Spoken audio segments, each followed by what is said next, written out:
and start my timer. This talk is going to get meta. I'm going to talk about what I'm doing as a presenter as I go. So, as Kevin said, hello, my name is Katie. I am on the internet at Glazant, except on Twitter because they are a terrible website now.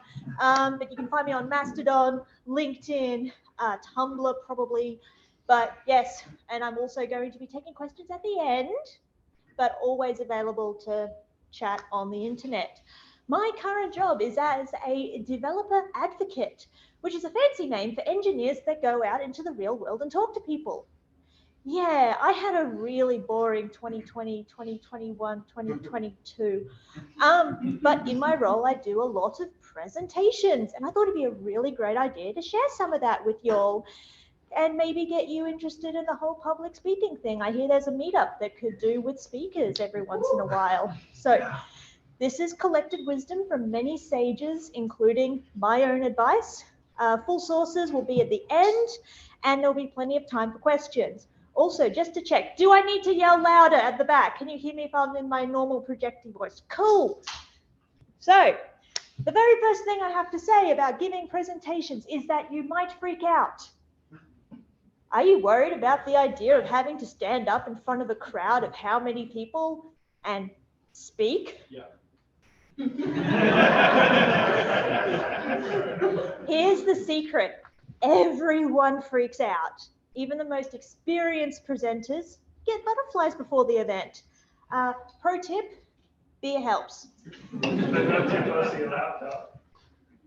No questions until the end. Thank you.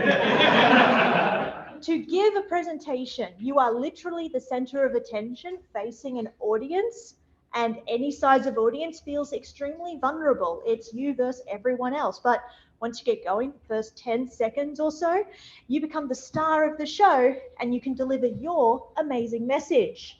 But what if they hate my talk, you might think? Here's one thing to remember. People came to your talk for a reason. Not to see you crash and burn, but to learn something from you and get pizza and beer. It's easy to let the potential of disappointment, that panic of not being good enough, get the better of you, to make you mess up your demo, to misspeak, to lose your place. But your audience won't care about that. They will see your talk as successful if they leave having learned something. And the other thing to remember, your content and your slides are pretty much irrelevant, making up about 20% of what you'll remember. The other 80% is you, your body language, your voice, your enthusiasm for the topic. You could have a presentation on the most important topic in the world, but if you deliver it in a monotone voice and being uninterested, then people will reflect that lack of energy back at you. And slides are just a mechanism at this point to help you structure your content and reinforce your talking points. You can give a talk without slides, but you can't give a talk without talking. Challenge accepted. But I'm not a lecturer. I'm not teaching. Well, in a way you are though. Your audience is here to learn from you. There's two things they could learn. Something they didn't already know, or reinforcing something that they already knew. Hearing you present it validates their perception on the same topic. Now, the most important thing about presenting to an audience, they do not care what you did. You wrote 1 million lines of code in 1 month. Who cares? You worked out a way to get clean water out of the air using nothing but cling film and a soda can. Bah! They care about the why. Why did you do that thing? We were never going to be able to solve our rapidly scaling problem, so we created a code generator that spat out millions of lines of code that solved our problem and kept our users happy. Outback towns were running out of water, so we needed a way to work out how to get clean drinking water to them. The why is what gets you out of bed in the morning. You don't go to work to code. You work to solve problems, don't you? And there's a long tradition of storytelling in human society, from ghost stories to fairy tales, morality plays, and TED Talks. There's entertainment in a story, but there's also lessons and morals as well. It's great to listen to an amazing orator, but even better, especially for technical talks, It is essential to have a takeaway, a call to action, something that they can try out for themselves when they get home or learn more about later. And you've got a great head start here because you have a venue. Roro Melbourne, they are always looking for speakers, and meetups are a great way to dip your toe in a relatively small, safe audience and try out this whole public speaking thing. Heck, it could just very well be that a byproduct of my talk is to get you to start doing the talking as well. And there's an entirely separate series of talks I could give about how to market yourself as a speaker, how to write a proposal for an event, what events are out there, how to work out what events are right for you. But you have an event, Roro Melbourne. So now you just need to bring the content. So let's talk about slides, because slides are probably what you're going to be using to help make sure that you stay on track. You may not use slides. I prefer to use slides because it helps me give structure to my arguments that I can plan out months in advance and then change the week before. One time my audience didn't notice that my slides weren't progressing because I kept talking like it was intentional. Fun times. So now we get to the part where I'm going to start making suggestions at you. Now, these are going to be opinions based on my experience, and some of them are going to be, well, duh, but some of the others are going to be, but wait, didn't the other speaker do that thing that you said not to do? Look, once you get public speaking, you're going to get your own rhythm. You're going to have your own preference, your own style. If you have opinions that work for you, great, do that. But if you're just starting out, I'm going to present to you a set of things that should help you make a good template. And we only have a short amount of time until whenever we get kicked out of this venue. So I can't teach you exactly how to do my entire job, but hopefully enough to get you started. So things that you should do. This slide should be green, but the color is washed out. That's fine. Aim for on average about a slide a minute, maybe 3 if you're feeling a bit cheeky, but you don't want them to be bullet, bullet, bullet, distracting, distracting, distracting. You do not want your audience to only hear your mouse clicking and not the words you're saying. Your slides are going to be signposts for your story. Depending on the story you want to tell, you may want to give yourself a bit of room to breathe or expand depending on the audience. So think of your slides as guardrails or bumpers in bowling so you can hit that strike. Pick a thing that you want people to remember after your talk. For your presentation, it might be, I did the thing and you can too, or learn about this one weird trick. But you will be presenting for some time. In my case, maybe 25 minutes and then questions afterwards. You're not going to remember every single word that I've said. And even those that are recording, you're not going to watch the recording afterwards. If you're here, it's fine. But what you do remember from your one instance of seeing this talk is going to be a subset of this talk.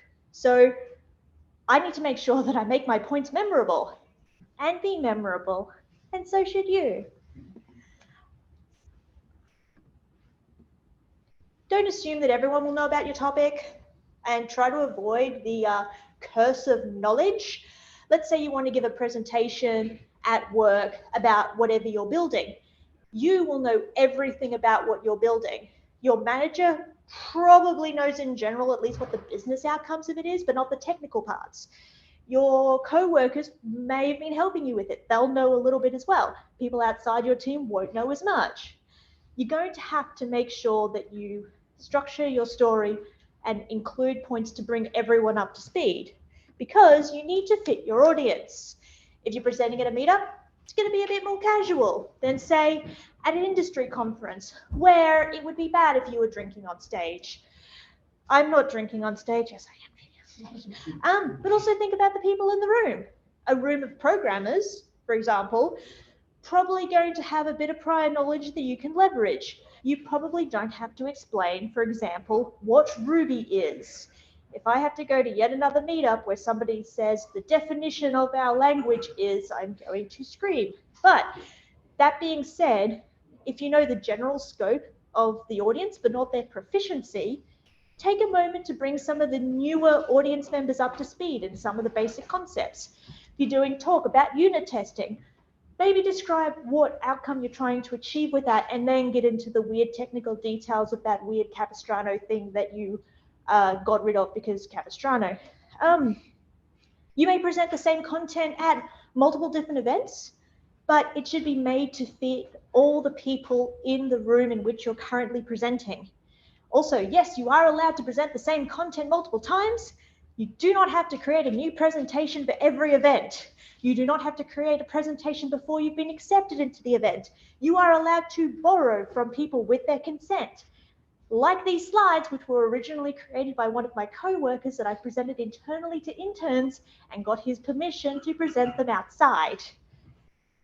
Just, you know, same sort of story elements in here, done a bit of editing, taken out some of the corporate stuff, more in the examples of, you don't have to explain what tool that you use to commit code inside this company is, as opposed to a programming language. Use images, help people visualize what they're seeing where appropriate. You can overdo this, but you have this entire space, so use it. Earlier, I had a whole bunch more visual aids. Now I'm using text. But I'm also giving a professional skills talk rather than an engineering talk, so this slide might be full of code.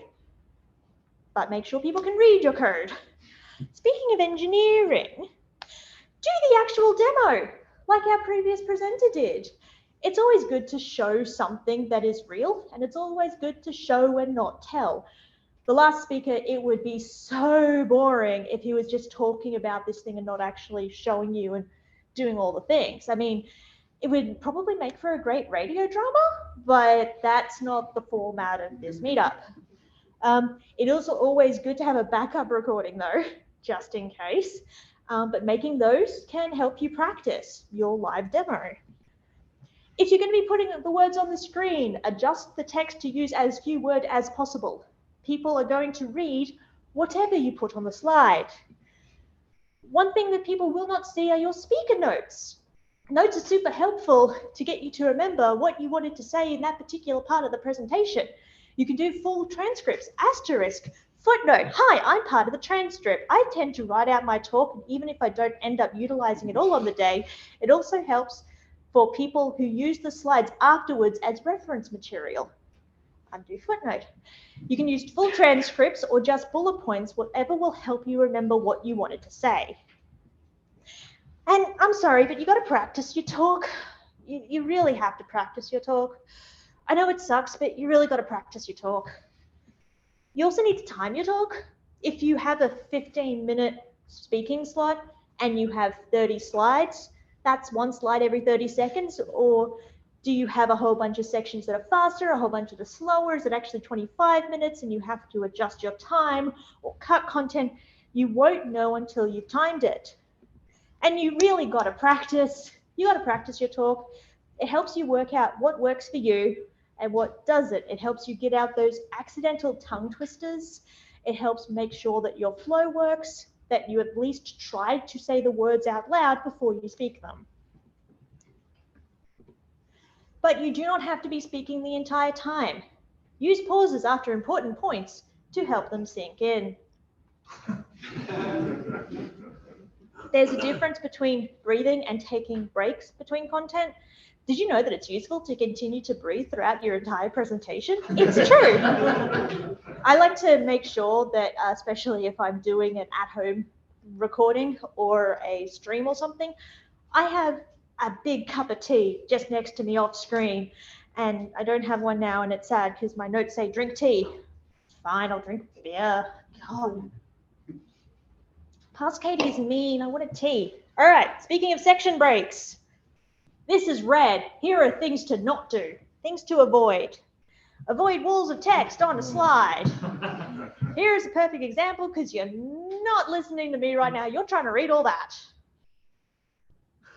Walls of text are distracting, and they're going to be read faster by the audience than what you could speak them out loud.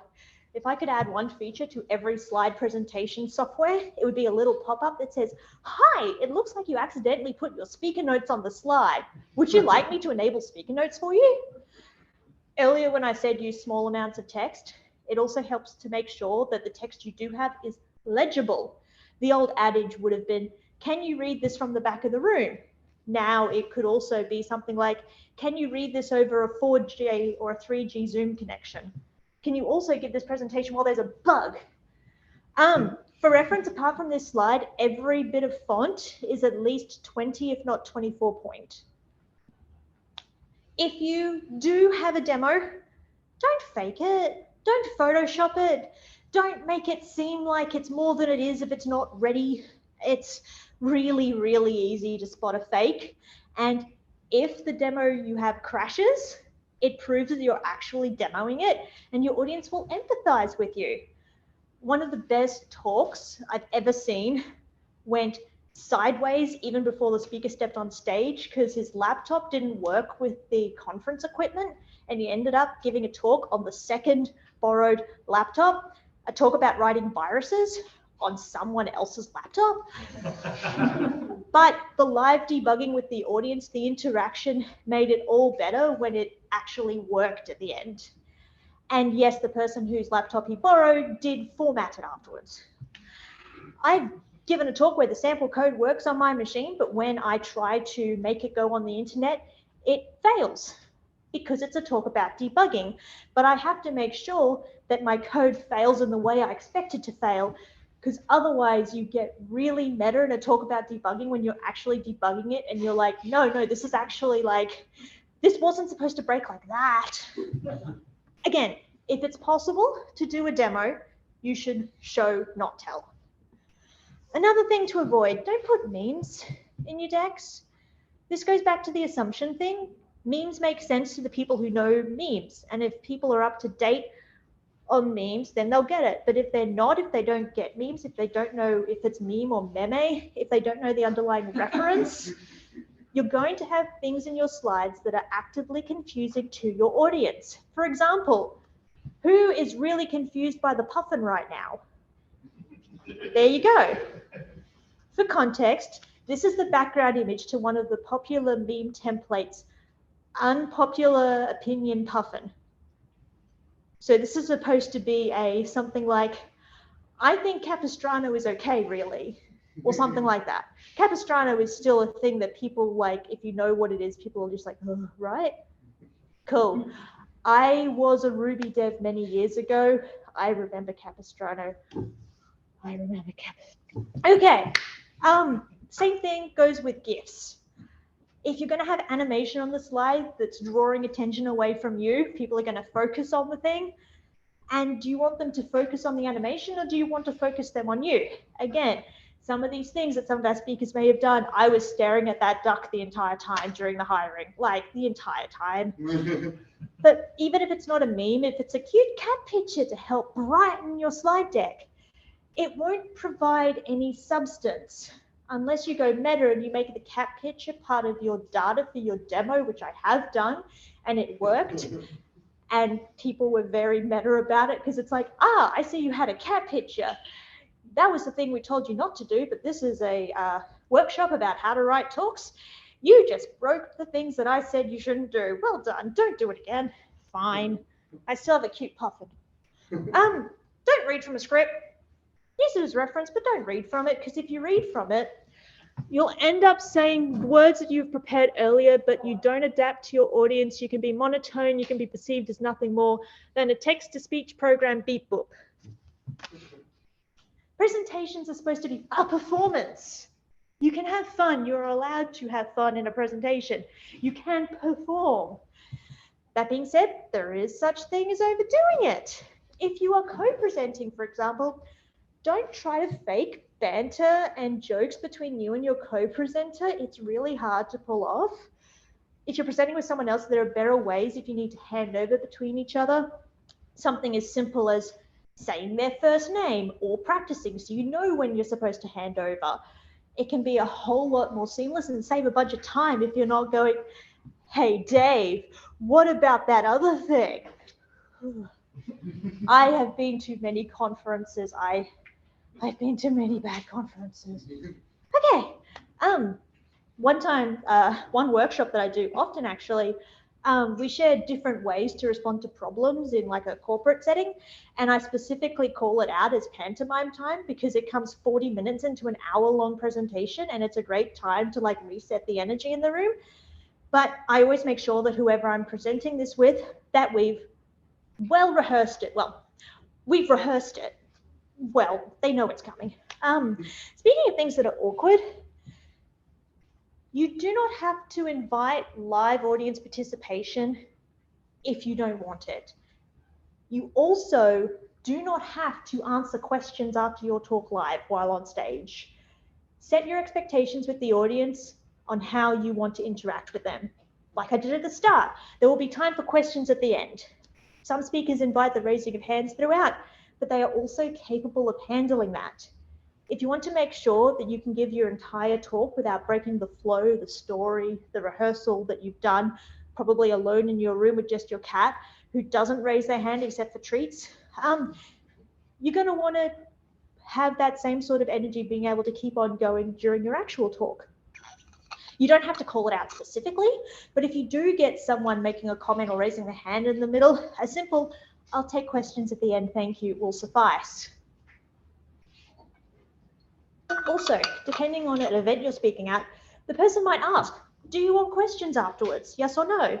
One of the things with conferences is normally the questions that you answer on stage are part of the recording afterwards. And some people like to make it a game for asking silly questions or questions that are intentionally supposed to make the speaker feel dumb, or this is actually not a question, it's more of a comment. Whew. Don't be that person. Also, you don't have to put up with that. You're allowed to do the Tony Jones, "I'll take that as a comment." That is absolutely valid. As an attendee, it is also good though, if you know that the speaker will take questions, to think of a question just in case they get no questions, because it's really sad if the speaker wants questions and doesn't get a question. Yes, this is meta. Think of a question for me. Don't use TLAs. They can be extremely distracting when used out of context. Oh, you don't know what a TLA is? 3-letter acronym. There are gonna be acronyms that your audience probably does get. Like a Ruby audience might know what HTML is, but they may not know what JIT is unless they're really up to date with all that stuff going on. So if you need to use acronyms to help you get your message across, introduce the term at the start of your presentation, perhaps use the full term a few times, have it on the screen with full spelled out and then the acronym, and then use the acronym. Easy. You've taught some people something, maybe, hopefully, if they're listening and paying attention. But, you know, but Katie, I hear you cry. It's just too hard. There's just so much to do. Well, yes, you can't make a 15-minute presentation in 15 minutes. More like 15 hours. You have to set aside a time to prepare your talk. You have to set aside time to practice your talk. You have to set aside time to practice your talk. And this all takes time.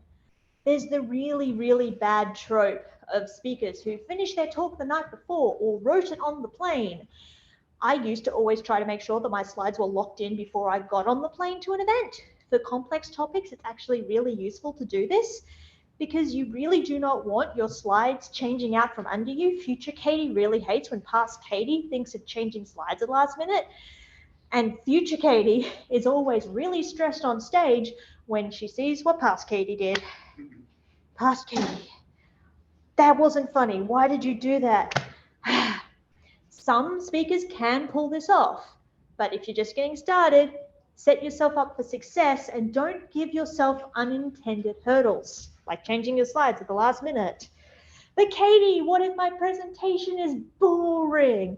Well, people have chosen to attend your talk to hear what you want to say, but you are never going to enrapture 100% of the audience. You can only speak to people if they are engaged. So if I was, say, on the Zoom presenting this remotely, you might notice that somebody might not be paying attention. I can't actually see in Zoom right now. Hi, Zoom. I'm not talking to any of you specifically. I'm talking about past Katie having to deal with y'all. Ba-dum-ching. A person who's not looking directly at you might be on their phone taking notes. They might be trying to respond to an incident. They might be playing Zelda or something, but they're not the people that you're trying to talk to. You're trying to talk to the people who are engaged in the room, the people who are giving you eye contact, who are giving you the energy and want you to keep going because they want to learn from you. Spot those people in the audience, keep on making eye contact with them, and give them the energy back, and it gets really fun. But Katie, I don't know what to say. I have nothing important to give. Well, you do, right? How many people in this room? How many here of you have a co-worker also here tonight? So you all work at different companies, yeah? You all do probably something Ruby. You all have a different story to tell about how you do the Ruby thing. If some of you were co-workers but you didn't want to speak up because random questions from the audience sometimes don't get any responses and they're really bad for Snap polls. Like Twitter polls, you can't actually assume that they are accurate. But if you are working together, are you working on the same things? No? Well, how about you do some cross collaboration there? Like, oh, here's this cool new gem I found. Are you working on the same team? Maybe you have different ways of doing the same task. There's always something that you have in your head that you don't think that other people will find interesting, but they actually do, because it turns out we're all nerds, because we do Ruby stuff, and we like these things. I mean, it was, what, 31 degrees outside, and you decide to come to a library on a Wednesday? You're nerds. I love y'all. Oh, sorry, when you said I don't know what to say, if you actually meant I do not know how to form the words, well, let me help with an easy 8-step plan for how to write your presentation. Drink break. This is the home stretch, y'all. The slides change color except the presentation gets washed out. Here is a meta comment. Projectors will always be weird. If colors matter, make sure that they are high contrast and make sure that you have text-based alterations. Like if you've got a big red section that has to be red, put a big X in there as well, because even if your projector works, a lot of people don't see color. Cool. All right, number one, pick your main point. What is the main point you're trying to get across? Mine is you can do the talking, because if I'm stuffing up this bad, you can do better than me. Sorting my socks was a waste of time, so I fixed it all by buying all the same pairs of socks and throwing out all the old ones. That might be your main point. Memory leaks were making our product unusable, so we did something about it, and you can too. Step 2, make a rough outline. For example, introduce yourself, frame the thing you want to talk about, share your motivation, your why, how you solve the thing. Optional, have a demo, extra things you did, what you learned about by working on this problem, things you found that could make it more useful for your audience, a call to action, a learn more, a takeaway, a useful link, etc. That's just a starting point, but it helps you get a structure about the kind of content you want to present. Next step, write the script, put your thoughts down, make words, form sentences, and then put those together into paragraphs. A couple of paragraphs, you got a script. This gives you something to read from when you practice. It also helps you formulate what works and what doesn't. Much like a rough outline might not be used in your final product, you may not use a full written script in your final presentation. But this is all preparation, because next I want you to take that script and I want you to slice it up into little pieces and then rearrange those pieces. Works out what fits well together. Are there a couple of subtopics that should be all grouped together? Should you take the one driving point and put it at the start, middle, and end? Work out what works best for you, because tangible parts make up the whole narrative. Speaking of, once you have an order, then you make the visuals. You need to have something to start with before you make the slides. Ask me how I know. Start with what you want to say, and then find that flow, and then find the visuals to match. And then you got to practice it. You got to read it out loud to at least a mirror, if not a camera, if not a cat, someone. You will also start to see the cadence happening, working out what works for you, what doesn't, what little quips you can add in, where you need your drink breaks. But you're going to start to perform it, but you cannot use that by just reading it. You have to make the mouth do the words, because you have to time it as well. And to time it, you need to practice it by saying it out loud. use a stopwatch on your phone or use the cool little timer in the app. Like at the moment, I'm going to hit bang on 30 minutes if I don't keep mucking up. So that's great. Try going through it at a normal pace. And if you have a co-presenter, go through it together. Because I find when I prepare a new talk, I will always end up presenting it faster than in rehearsals. Because in rehearsals, I don't have 50 people looking at me. I don't want to slightly speed up and get off the stage faster when it's just me and all my plushies. And if I go faster, that's okay because there's time for questions, which are great. Reminder number 2, have good questions for me after this. Thank you. But the worst part is if you have a talk that runs long, because the people in the room had committed, say, half an hour of their multi-track conference to hear you. And if you keep them away from the morning tea or the lunch or the drinks, they will be very upset at you, and so will the organizers. So try to have respect for the people that have taken the time out of their day to come see you talk. And again, you got to practice. You really got to practice. I'm sorry, you got to practice. Every time I have to do a practice in my recordings, I end up looking at myself at the camera when I'm recording my practice and go, why? And then I get back to it, because one of the things I find that really helps me is if I record my practice with the intent of sharing it to someone else. I may not share it to someone else, but especially for new talks, I find it really helpful to share it with a colleague or a friend to get their input and review. Sometimes they make me not do really silly things in my talks, and it makes my talks all the better. And you're going to want to make sure that you practice your demos as well and make sure that they fit and that everything works. And yeah, it's all about practice. But that's pretty much all I had, except one more thing. You're not Steve Jobs, and neither am I. There is no just one more thing. The thing that he made famous when he did a whole Apple keynote, went off stage, came back on stage for an encore and said, oh yeah, I forgot to mention, here's the iPhone. Don't do that. You're not Steve Jobs. You might be tempted to copy this or other signature moves from other popular orators, but they have hundreds of presentations under their belt. They've practiced, they've workshopped, they've marketed this, they've got all the people behind them, and they know what they're doing. If you try and copy this, chances are you'll come across as lame.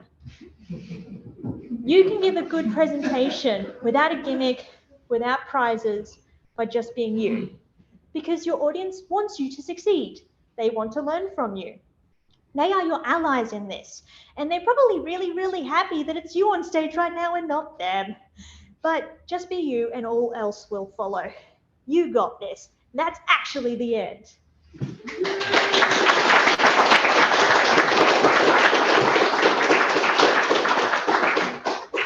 References, links, and resources can be found at glasm.com/talks.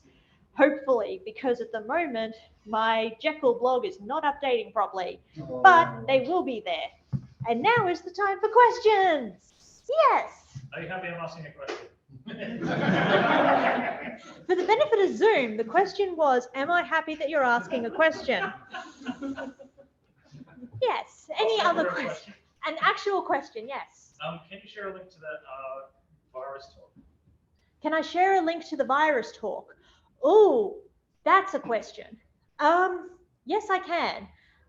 If someone can message me on the Slack to remember to do that.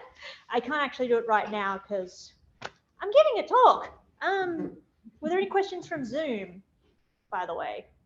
No. Oh, you're awful. Why? Yes, a question.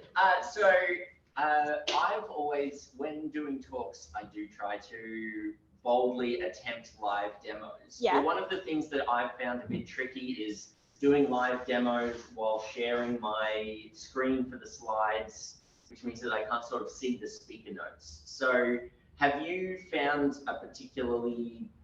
had any issues with sharing your screen, which obviously should be where you're seeing your secret speaker notes, but it's also where you're actually doing the thing that you're attempting to live demo? Cheeky answer, practice. Actual answer, one of the things I found that works really well is having, especially if you're doing a browser-based demonstration, have a full screen web browser and then hopefully in whatever your browser you're using, I think Firefox does this as well, have a pinned tab of speaker notes that just sits off in the corner. And I use that often for like things I need in my copy buffer. And then I just quickly go, okay, copy, put that away. And then like try to make sure that it's maybe the same color, just so it's not a jarring, like flickering effect or whatever. But then I can have a full screen mirrored display and I can see everything that's going on. And then with a swipe, I can send all that away and go to my full screen speaker notes and whatever else. Like sometimes there's a little bit of cutover. It's pretty hard to practice at home unless you also have like a second monitor, depending on like what your setup is and everything else. But normally the AV people will help you out at conferences to help you test your things. Like the fact that I made sure that my brand new MacBook worked because it's got a physical HDMI port now. No more dongles. Huzzah! Dongles breaking in the middle of your travel plans of multiple conferences when you're overseas is fun. Amazon Prime actually works in America for overnight. Ask me how I know. Any other questions? Yes. How do you know? Sorry? You said, how do you? How do you know? How do you know? Oh, I had to order a whole bunch of dongles because my thing just didn't work one day or whatever. But there's always going to be issues with AV or whatever. Something's always going to go wrong. Your tech stack changes all the time. Your versions keep updating all the time. We're techies. We're resilient. We can change things. We can adapt. This is just a micro problem that you will be able to solve. And everyone has AV issues. Like, I didn't realize how washed out things would be, but I did point it out as soon as I noticed it, and it didn't have an impact. But yes, was there a question here? Yeah, so you said about the version of it. Sorry, it's more of a comment than a question. I will take that as a comment. Any other questions? Questions? Have a question mark at the end. Yes. Did you have a question? You said it was a quote, it was just like a play from somebody specifically, like, you know, this specific person. I'll take that as a comment. Oh, Tony Jones from Question Time. No, Q&A. The old ABC show would have like 6 or whatever politicians and have a studio audience that would ask questions or whatever. And he would absolutely, without warrant, if there wasn't a question, would just say, I'd take that as a comment and keep going. He was a really great moderator for that. And that is something that like, you all may have noticed that I have a Python t-shirt on. I'm currently a Python person, and in the Python conferences that I run, we have some really good community morals and ethics and actually written rules, which are in the resources about how to ask and answer questions and how to moderate questions. And one of our go-tos is literally like, you are allowed to, if you're passing a mic around at a conference or whatever, and you have a person saying, well, at my company, we do this. And I think that you're allowed to go, if you could phrase your comment as a question, and if they don't, then you can take the mic off them and go to the next person. Like, especially new speakers, especially recorded talks. As I said, there was, before the pandemic, this kind of like, I don't know whether people thought they were funny or whether it was a competition, but trying to trip up speakers by telling them after like a 40-minute presentation, well, I think you're wrong because I don't use that. And it really sucks when it's like, you're just trying to make yourself feel good, but that is not something that is appropriate for that platform. Now, personally, when I do conferences, unless it's a small one like this, I'll normally go, you can absolutely ask questions after the recording, after the talk. I will sit down and talk for 3 hours with people if you want, but you do not take 50 people's time to tell me about how I'm wrong. Are there any other questions? Yeah, so I'm a fellow speeder upper talker when panicking in presentations person. What's the approximate multiplier for how much faster you go with real people? It really depends on how fast you think I can actually keep going. If I wanted to really talk really fast and continue to think of ways that I could actually keep on talking really fast like that, does that answer your question? No. I want to say that I can vary 5 to 10 minutes if I'm not having breaks in my notes to remind me to slow down.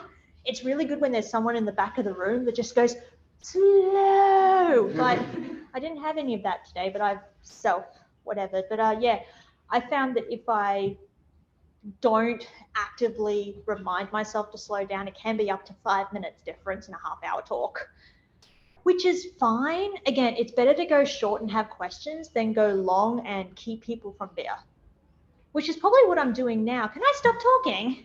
You can. Unless there's one last question. Just one. If you have a co-person with you, and if they fumble or they stop talking, is it okay to overstep over them, or? So the last talk I gave had this exact problem where it was like, so at my company we do share decks, slides a lot because, you know, we work all over the world, and so sometimes it's easier for someone else to give a talk than it is to fly someone over. Sure. So I gave a talk and we edited it so we would fit our style a little bit, but because he presented the talk before in the old style, he forgot a part. And normally it's a talk where like I prompt him and he knows like what the next bit is. But at one point he actually said in the middle of this keynote, I don't think I know the answer to that, Katie. I thought you were supposed to know the answer to that. And so I went, actually, according to the script right here, it says that you are supposed to say da da da da da da da. And then I reply with, and then that was like the best half-hour pantomime ever. It was like this whole call and response where it's like it was talking about an outage or something. Oh, that's right. Gosh. Okay. Trigger warning for any sysop people in the room or DevOps people in the room. We were talking about Log4j and that outage, and it was a hypothetical story based on a couple of people that we talked to, a couple of customers, about how they handled the outage and stuff. So it was this whole like, so tell me about the time, like it was like a therapy session and stuff, and he just didn't realize or didn't remember one part, but I was able to just go, well, according to this, and then we go right back into character. But also it was fine. Like we already knew, and we'd already said like, hey, if we mess this up, what are some okay ways that we can bring it back? Like, you really don't want to be talking down your co-presenter in the middle of a talk. Make sure that you have that conversation. It's kind of like lines and veils in improv, red, yellow, green, all that kind of stuff, like what's okay, what's not. So light banter or whatever might be okay. But it's very much like you're only going to do that kind of stuff if you're comfortable with it. You do not have to give a 2-person presentation with no speaker notes, with full everything, your first talk. So whatever you're comfortable with, because like your comfortability is paramount, and then what the audience can get out of it. So make sure that you're always putting your comfort first. And if the mere thought of doing this is not for you, don't do it. You don't have to. If your boss tries to tell you can and you actually have like anxiety stuff, you do not have to do that, because I know how terrifying this can be. Next year will be 10 years of this for me. I'm pretty good by now, at least with keeping my heart rate down. No, I'm not. Never mind. I've got like a 120 at the moment, both with a resting and whatever. So, but you know, I've been answering questions and moving around. Anyway, has anyone got any more questions that I can end this on not a bummer? Yes. If we want to give a talk at Melbourne Roro, who do we speak to? Wow, it's almost as though you're giving a talk that will highlight information that the speaker can give. If you are on the Slack, you will find a link, I'm sure, to the GitHub. It's on the Meetup page, it's on the Twitter. You can go and create an issue on GitHub about the talk you want to do. There is a template issue that's the template for a proposal. Throw it in there. Kevin will get to your query as soon as he's able. Not sure what his SLA is, but you can talk on the issue.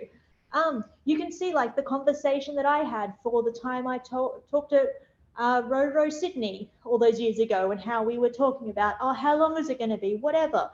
You're allowed to discuss this. You're allowed to make sure that it works for you. Kevin does not need to force you into doing anything. Is that right, Kevin? Sure. No, I'm not going to force anyone. Yes. I'm very open. Yeah, I can't remember off the top of my head whether it's Roro Melbourne, Melbourne Roro, Ruby Melbourne, I can't remember, but it's in the Slack, it's on the Meetup, it's on the Twitter, it's linked everywhere. And with that, thank you very much.